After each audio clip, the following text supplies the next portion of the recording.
daga nan zaka gane boka baya tasarrufi baya tadbiri sai Allah, mai sihiri baya tasarrufi baya tadbiri sai Allah, annabi ko manzo ko wani wali ba su tasarrufi da tadbiri sai Allah shi kadai subhanahu wataala.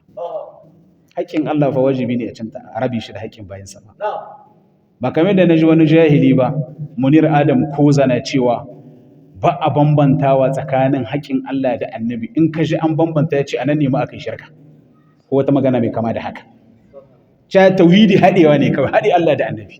Subhanallah, ban taɓa ganin wawa jahili kamar mutanen gaba. Annabi ya ce ma Mu'az, atadri ma haqqullahi alal ibad wa ma haqqul ibadi ala Allah.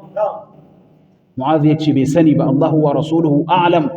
Annabi ya ce mishi haqqullahi an ta'buduhu wa la tushriku bihi shay'a. Haƙƙin Allah ku bauta masa shi kaɗai, kada ku shirka da shi da kowa. Shay'un nan na kira ne, kan ku shirka da shi da komai ƙarami ko babba, annabi ne ko manzo ne. Ashe kaga ibada haƙƙi ne na Allah shi kaɗai, wani daga cikin bayansa kuma wane ne ba zai tarayya da Allah. Ka zo ka ce wai haƙƙin Allah da annabi ba a rabe su. Kai Allah raba mu da jahilci da kafirci da shirka. Irada ta Allah ce, tadbiri na Allah ne, wani daga cikin halittunsa baya tarayya da shi. Kuma wane ne? Dukkan halittu bayu ne na Allah. Suna ƙarƙashin tadbirinsa, suna ƙarƙashin mashi'arsa, shi ke sarrafa su ya tsara su yadda ya ga dama.